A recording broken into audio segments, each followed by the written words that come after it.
श्रीमद् भगवद गीता महात्म्य सहित पद्म पुराणांतर्गत प्रत्येक अध्याय के महात्म्य सहित श्रीमद् भगवद गीता।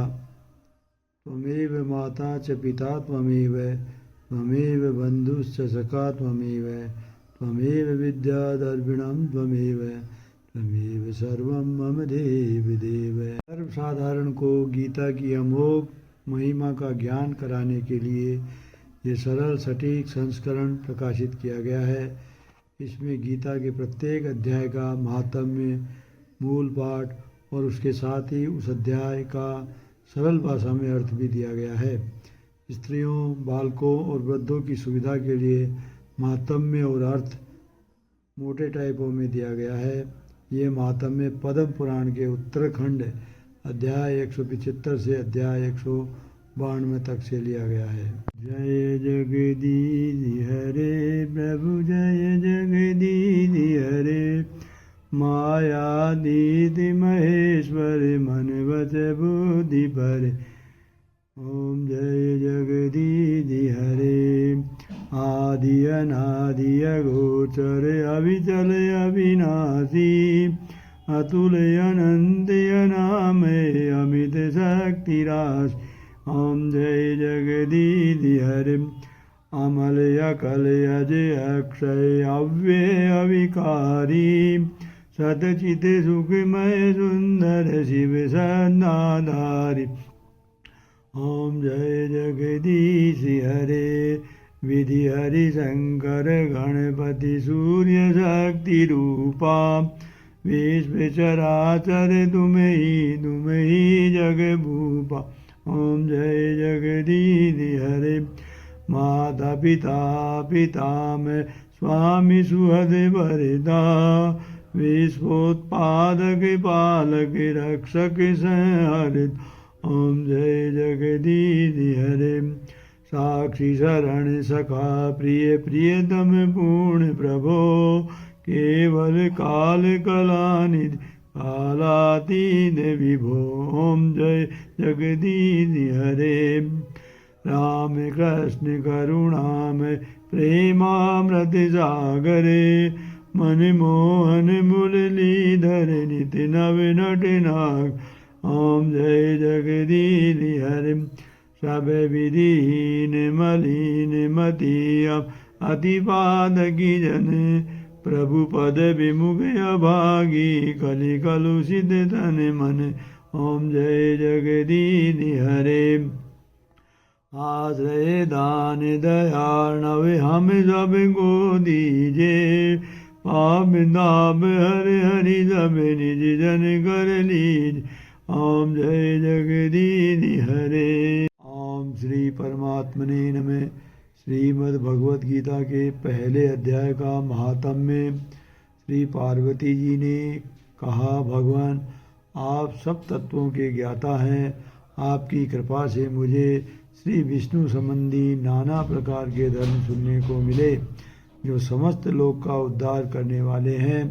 देवेश, अब मैं गीता का महात्म्य सुनना चाहती हूँ जिसका श्रवण करने से श्री हरि में भक्ति बढ़ती है। श्री महादेव जी बोले, जिनका श्री विग्रह अलसी के फूल की भांति श्याम वर्ण का है, पक्षीराज गरुड़ ही जिनके वाहन हैं, जो अपनी महिमा से कभी च्युत नहीं होते तथा शेष नाग की शैया पर शयन करते हैं, उन भगवान महाविष्णु की हम उपासना करते हैं।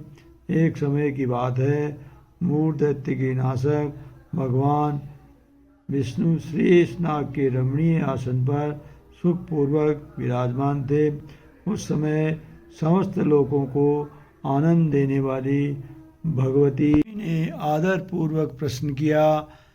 श्री लक्ष्मी जी ने पूछा, भगवान आप संपूर्ण जगत का पालन करते हुए भी अपने ऐश्वर्य के प्रति उदासीन से होकर जो इस क्षीर सागर में नींद ले रहे हैं उसका क्या कारण है। श्री भगवान बोले, सुमुखी मैं नींद नहीं लेता हूँ, अपितु तत्व का अनुसरण करने वाली अंतर्दृष्टि के द्वारा अपने ही माहेश्वर तेज का साक्षात्कार कर रहा हूँ।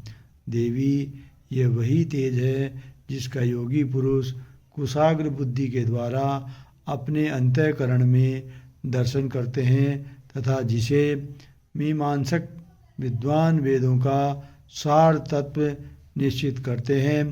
वह माहेश्वर तेज एक अजर प्रकाश स्वरूप आत्मरूप रोग शोक से रहित अखंड आनंद का पुंज निष्पन्द निरीह तथा द्वैत रहित है।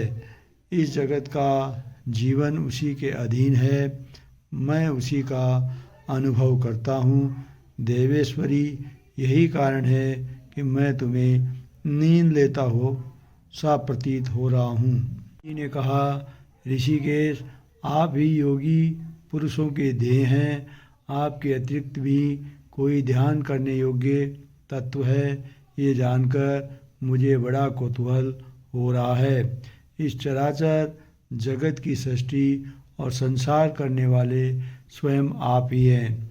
आप सर्वसमर्थ हैं। इस प्रकार की स्थिति में होकर भी यदि आप उस परम तत्व से भिन्न हैं तो मुझे उसका बोध कराइए। श्री भगवान बोले, प्रिय, आत्मा का स्वरूप द्वैत और अद्वैत से पृथक, भाव और अभाव से मुक्त तथा आदि और अनंत से रहित है।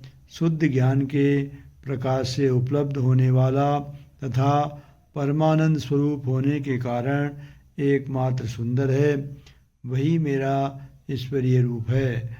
आत्मा का एकत्व ही सबके द्वारा जानने योग्य है। गीता शास्त्र में इसी का प्रतिपादन हुआ है।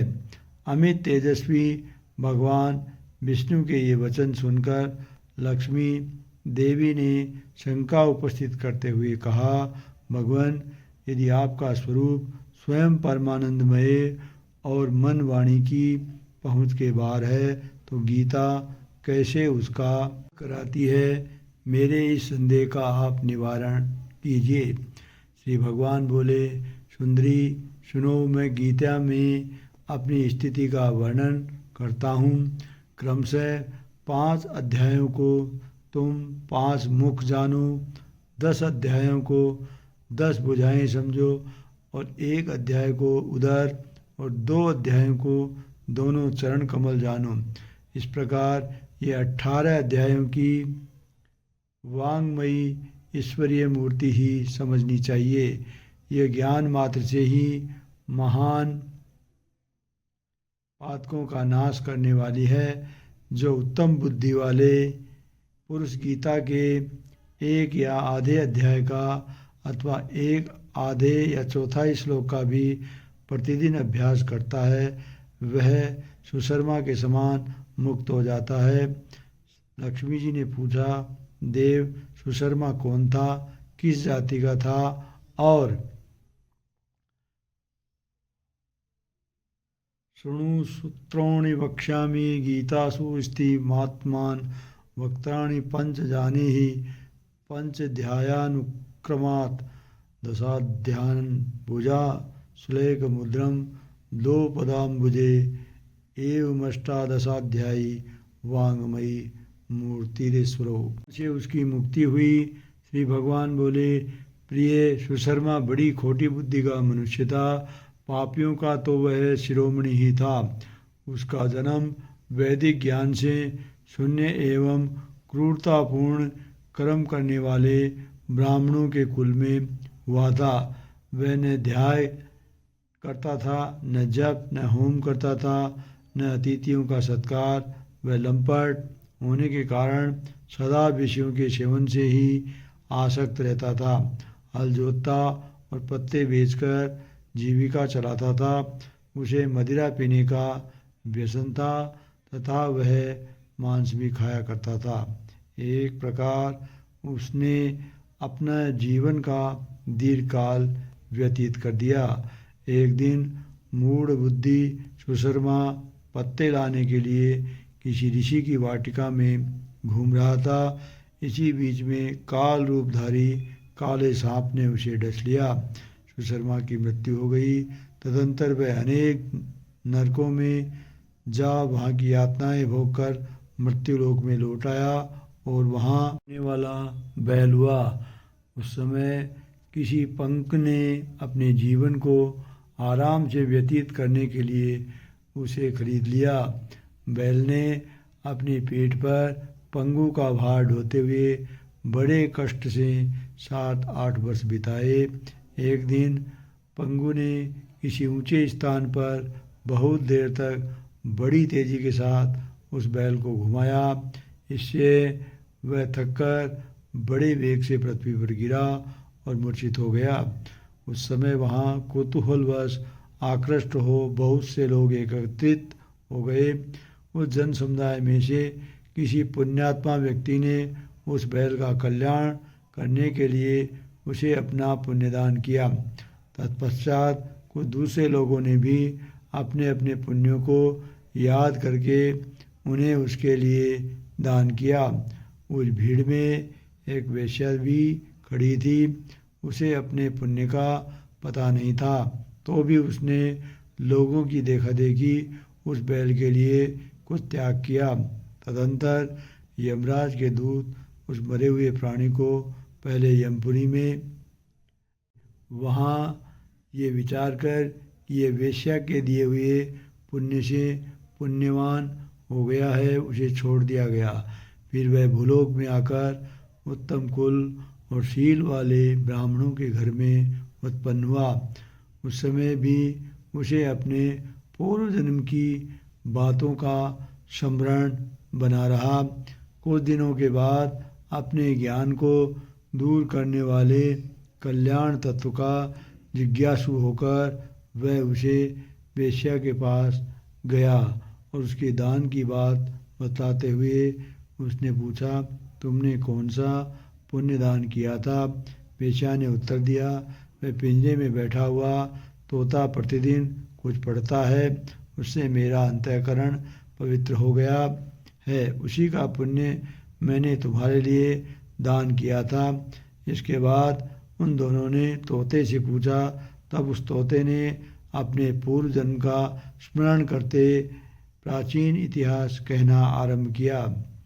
सुख बोला, पूर्व जन्म में मैं विद्वान होकर भी विद्वता के अभिमान से रहता था। मेरा राग द्वेष इतना बढ़ गया था कि मैं गुणवान विद्वानों के प्रति भी ईर्ष्या भाव रखने लगा। फिर समय अनुसार मेरी मृत्यु हो गई और मैं अनेक घृणित लोकों में भटकता फिरा। उसके बाद इस लोक में आया। शतद्रु की अत्यंत निंदा करने के कारण तोते के कुल में मेरा जन्म हुआ। पापी होने के कारण छोटी अवस्था में ही मेरा माता पिता से वियोग हो गया। एक दिन मैं ग्रीष्म ऋतु में तपे हुए मार्ग पर पड़ा था। वहाँ से कुछ श्रेष्ठ मुनि मुझे उठा लाए और महात्माओं के आश्रम के भीतर एक पिंजरे में उन्होंने मुझे डाल दिया। वहीं मुझे पढ़ाया गया। ऋषियों के बालक बड़े आदर के साथ गीता के प्रथम अध्याय की आवृत्ति करते थे। उन्हीं से सुनकर मैं भी बारंबार पाठ करने लगा। इसी बीच में एक चोरी करने वाले बहेलिया ने मुझे वहाँ से चुरा लिया। तत्पश्चात इस देवी ने मुझे खरीद लिया। यही मेरा वृत्तांत है जिसे आप लोगों से बता दिया। पूर्व काल में मैंने इस प्रथम अध्याय का अभ्यास किया था, जिससे मैंने अपने पाप को दूर किया। फिर उसी से इस वेश्या का भी अंतःकरण शुद्ध हुआ और उसी के पुण्य से ये द्विज श्रेष्ठ सुशर्मा भी पाप मुक्त हुए हैं। इस प्रकार परस्पर वार्तालाप और गीता के प्रथम अध्याय के महात्म्य की प्रशंसा करके वे तीनों निरंतर अपने अपने घर पर गीता का अभ्यास करने लगे। फिर ज्ञान प्राप्त करके वे मुक्त हो गए। इसलिए जो गीता के प्रथम अध्याय को पढ़ता, सुनता तथा अभ्यास करता है, उसे इस भवसागर को पार करने में कोई कठिनाई नहीं होती है। श्री परमात्मने नमः। अतः श्रीमद्भगवद गीता अतः प्रथमो अध्याय। धृतराष्ट्रवाच धर्म क्षेत्रे कुरुक्षेत्रे समवेता युत्सव मामका पांडवा सेव किम कुर्वते संजय।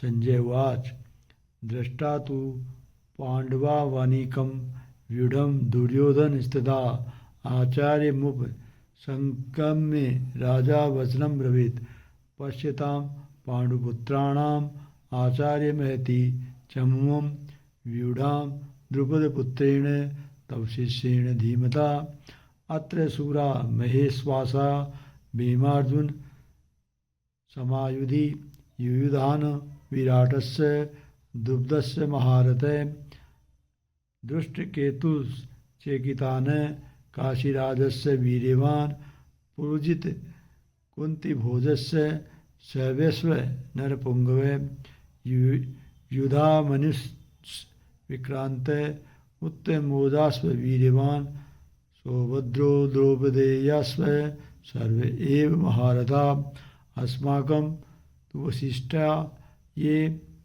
तात्रिबोधद्विजोत्तम नायका मम सैन्य से संजार्थ तान् ब्रवीमि ते भवान् भीष्मस्य कर्णस्य कृपस्य समितञ्जय अश्वत्थामा विकर्णस्य सौमधिस्तेव च अन्ये च बहवः शूरा मदर्थे त्यक्तजीविता नानाशस्त्रप्रहरणा सर्वे युद्धविशारदा पर्याप्तं तदस्माकं बलं भीष्मादिभिरक्षितं पर्याप्तं त्विदमेतेषां बलं भीमाभिरक्षितम् अयनेषु च सर्वेषु यथाभागमस्थिता भीष्मभेवा विरक्षन्तु भवन्तः सर्व एव हि तस्य सञ्जन्यस्य कुरुवृद्धः पितामह सिंहनादं वीनघोच्चे शङ्खदद्मो प्रतापवान् तत् शङ्कासे वेयस्व पणवान् गोमुखा शैशवाभ्य अन्यत स शब्दस्तु मूलोऽभवत् तत् श्वेतर्ये युक्ते महति सदने स्थिता माधवः पाण्डवश्चैव दिव्यो शङ्खप्रदं मधु पाञ्चन्ये ऋषिकेशो देवदत्तं धनञ्जय पाण्डुर्धर्मो महाशङ्कर भीमकर्ता प्रकोदर अनन्तविजयं राजा कुन्तीपुत्रो युधिष्ठिर नकुलः सहदेवस्य सुघोषमणिपुष्पको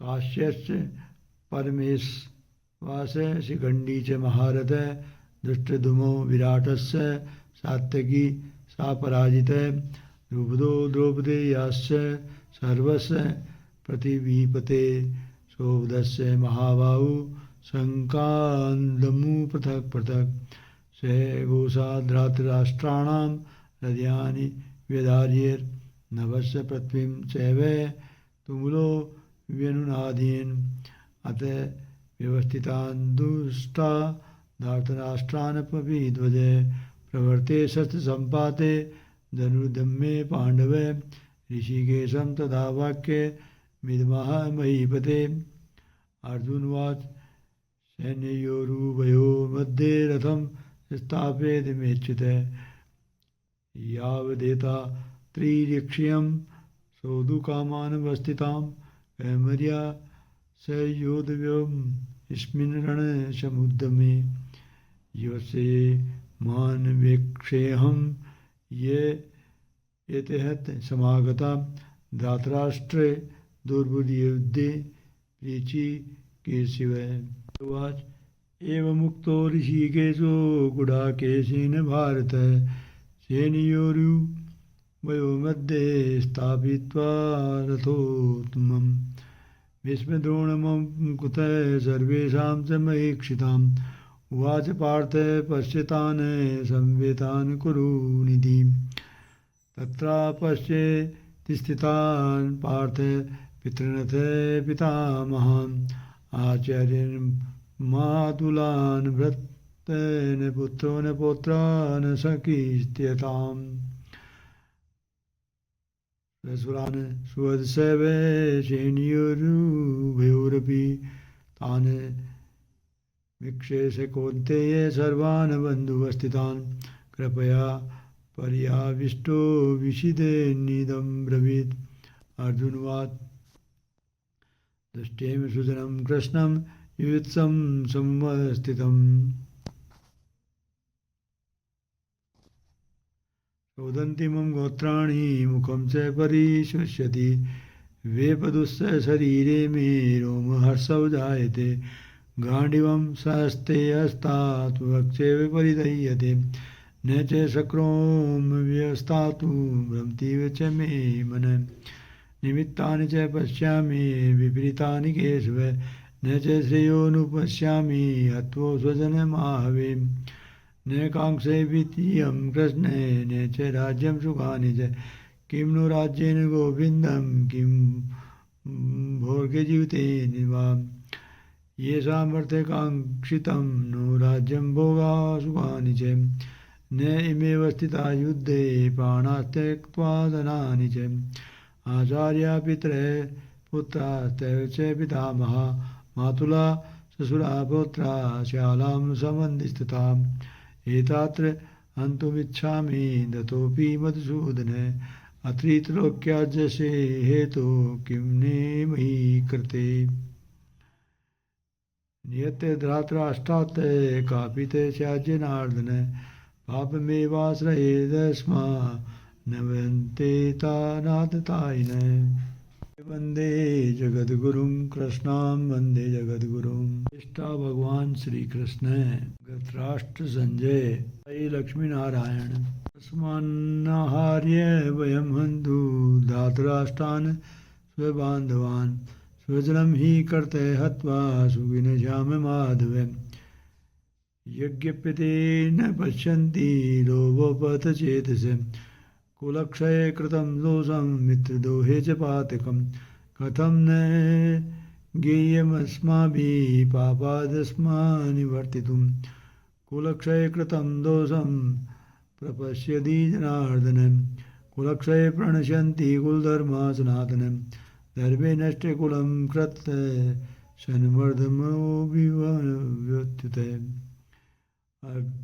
मार्दिभवात् कृष्णे प्रदुष्यन्ति कुलस्त्रिये स्त्रीषु दृष्टासु कृष्णेवे जायते वर्ण शङ्करो नरकायैव कुलधाना कुलस्य च पतन्ति पित्रोसां लुप्तपिण्डोदक्रियां दोषरते कुलधानां वर्णशङ्करार्के मुत्सदान्ते जातिधर्मा कुलधर्माशपास्पदाम् उत्पन्न कुलधर्माणां मनुष्याणां जनार्दन नरके नियतं वासो भवतीत्यनुशुश्रुमः अहो व्रतमत्पापं क्रतु व्यवस्थिता वयं यद्राजसुखलोभेन हन्तु स्वजनमुद्यता यदि माम प्रतीकार शस्त्रं शस्त्रपाणे धातराष्ट्रां रणे यन्युस्तन्मे क्षेमतरं भवेत्। संजय उवाच एवमुक्तार्जुनशङ्कये रथोपस्थ विसृज्य सशरं चापय शोकसमीग्रमानसम् आं तत्सदि श्रीभगवद्गीता उपनिषत्सु ब्रह्मविद्यायां योगशास्त्रे श्रीकृष्णार्जुनसंवादे अर्जुनविषादयोगो नाम प्रथमो अध्याय। धृतराष्ट्र बोले, हे संजय, धर्म भूमि कुरुक्षेत्र में इकट्ठे हुए युद्ध की इच्छा वाले मेरे और पांडु के पुत्रों ने क्या किया। इस पर संजय बोले, उस समय राजा दुर्योधन ने व्यूह रचना युक्त पांडवों की सेना देखकर और द्रोणाचार्य के पास जाकर ये वचन कहा, ये आचार्य, आपने बुद्धिमान शिष्य द्रुपद पुत्र दृष्टद्युम्न द्वारा व्यूह आकार खड़ी की हुई पांडु पुत्रों की इस बड़ी भारी सेना को देखिए। इस सेना में बड़े बड़े धनुषों वाले युद्ध में भीम और अर्जुन समान बहुत से शूरवीर हैं, जैसे सात्यकी और विराट तथा महारथी राजा द्रुपद और दृष्टकेतु, चेकितान तथा बलवान काशीराज, पुरोजित, कुंतीभोज और मनुष्य में श्रेष्ठ सव्य और पराक्रमी युधामन्यु तथा बलवान सुबाधरा पुत्र अभिमन्यु और द्रौपदी के 5 पुत्र, ये सभी महारथी हैं। ये ब्राह्मण श्रेष्ठ, हमारे पक्ष भी जो प्रधान है उनको आप समझ लीजिए। आपके जानने के लिए मेरी सेना के जो सेनापति हैं उनको कहता हूँ। एक तो स्वयं आप और पितामह भीष्म तथा कर्ण और संग्राम विजयी कृपाचार्य तथा वैसे ही अश्वत्थामा, विकर्ण और सोमदत्त का पुत्र भूरिश्रवा तथा और भी बहुत से शूरवीर, अनेक प्रकार के अस्त्र शस्त्रों से युक्त, मेरे लिए जीवन की आशा को त्यागने वाले, सबके सब युद्ध में चतुर है। भीष्म पितामह द्वारा रक्षित हमारी वह सेना सब प्रकार से अजय है और भीम द्वारा रक्षित इन लोगों की यह सेना जीतने में सुगम है। इसलिए सब मोर्चों पर अपनी अपनी जगह स्थित रहते हुए आप लोग सबके सब ही निसंदेह भीष्म पितामह की सब ओर से रक्षा करें। इस प्रकार द्रोणाचार्य से कहते हुए दुर्योधन के को सुनकर कौरवों में बड़े बड़े प्रतापी पितामह भीष्म के ने उस दुर्योधन के हृदय हर्ष उत्पन्न करते हुए उस स्वर से सिंह की नाद के समान गर्ज कर शंख बजाया। उसके उपरांत शंख और नगारे तथा ढोल, मृदंग और नरसिंगादि बाजे एक साथ ही बजे। उनका वह शब्द बड़ा भयंकर हुआ। उसके अनंतर सफ़ेद घोड़ों से युक्त उत्तम रथ में बैठे हुए श्री कृष्ण महाराज और अर्जुन ने भी अलौकिक शंख बजाए। उनमें श्री कृष्ण महाराज ने पांजन्य नामक शंख और अर्जुन ने देवदत्त नामक शंख बजाया। भयानक कर्म वाले भीमसेन ने पौंड नामक महाशंख बजाया। कुंतीपुत्र राजा युधिष्ठिर ने अनंत विजय नामक शंख और नकुल तथा सहदेव ने सुघोष और मणिपुष्पक नाम वाले शंख बजाए। श्रेष्ठ धनुष वाले काशीराज और भारती शिखंडी और दृष्टद्युम्न तथा राजा विराट और अजय सात्यकी तथा राजा द्रुपद के 5 पुत्र और बड़ी भुजाओं वाले सुभद्रा पुत्र अभिमन्यु, इन सब ने हे राजन अलग अलग शंख बजाए और इस भयानक शब्द ने आकाश और पृथ्वी को भी शब्दायमान करते हुए धृतराष्ट्र पुत्रों के हृदय विदीर्ण कर दिए।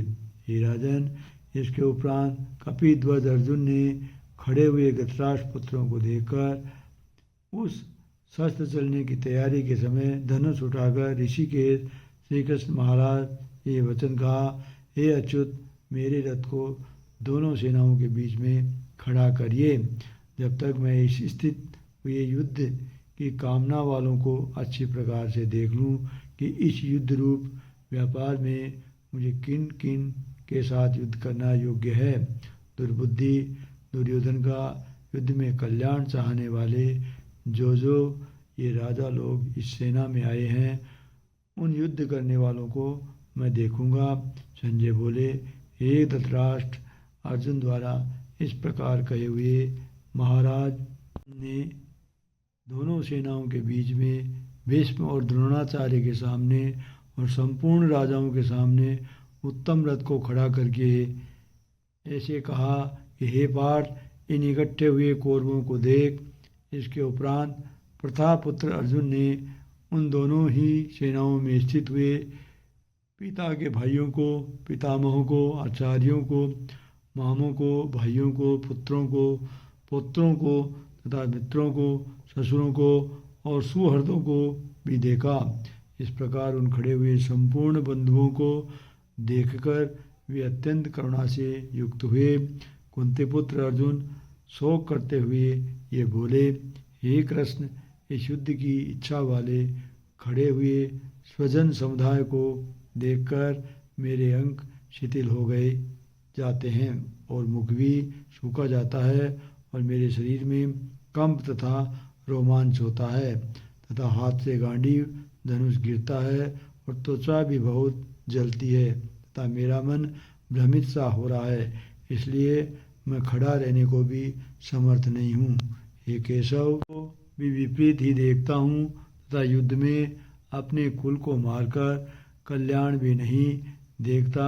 हे कृष्ण, मैं विजय नहीं चाहता और राज्य तथा सुखों को भी नहीं चाहता। हे गोविंद, हमें राज्य से क्या प्रयोजन है अथवा भोगों से और जीवन से भी क्या प्रयोजन है, क्योंकि हमें जिनके लिए राज्य, भोग और सुखादि इच्छित हैं वे ही ये सब धन और जीवन की आशा को त्याग कर युद्ध में खड़े हैं, जो कि गुरुजन, ताऊ, चाचे, लड़के और वैसे ही दादा, मामा, ससुर, पोते, साले तथा और भी संबंधी लोग हैं। इसलिए हे मधुसूदन, मुझे मारने पर भी अथवा 3 लोग के राज्य के लिए भी इन सब को मारना नहीं चाहता।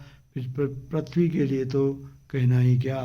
हे जनार्दन, धृतराष्ट्र के पुत्रों को मारकर भी हमें क्या प्रसन्नता होगी, इन आतताइयों को मारकर तो हमें पाप ही लगेगा। इसलिए हे माधव, धृतराष्ट्र के पुत्रों को मारने के लिए हम योग्य नहीं हैं, क्योंकि अपने कुटुंब को मारकर हम कैसे सुखी होंगे। यद्यपि लोभ से भ्रष्टचित्त हुए ये लोग कुल के नाशकृत दोष को और मित्रों के साथ विरोध करने में पाप को नहीं देखते हैं, परंतु हे जनार्दन, कुल के नाश करने से होते हुए दोष को जानने वाले हम लोगों को इस पाप से हटने के लिए क्यों नहीं विचार करना चाहिए, क्योंकि कुल के नाश होने से सनातन कुल धर्म नष्ट हो जाते हैं।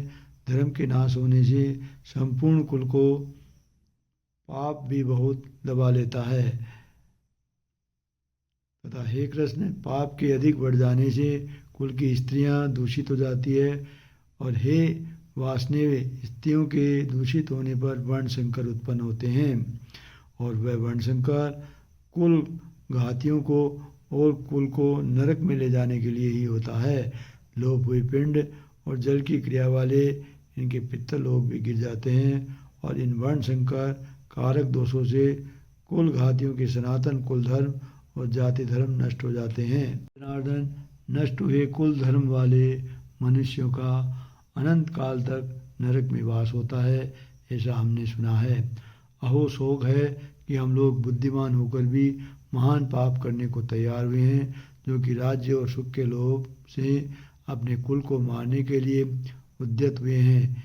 यदि मुझे शस्त्र रहित न सामना करने वाले को शस्त्रधारी धृतराष्ट्र के पुत्र रण में मारे तो वह मारना भी मेरे लिए अति कल्याणकारक होगा। संजय बोले, रणभूमि में शोक से उद्विग्न मन वाले अर्जुन इस प्रकार कहकर बाण सहित धनुष को त्याग कर रथ के पिछले भाग में बैठ गए। इति भगवत गीता रूपी उपनिषद एवं ब्रह्म विद्या तथा योग शास्त्र विषयक श्री कृष्ण और अर्जुन के संवाद में अर्जुन विषाद योग नामक पहला अध्याय। बोल श्री कृष्ण भगवान की जय।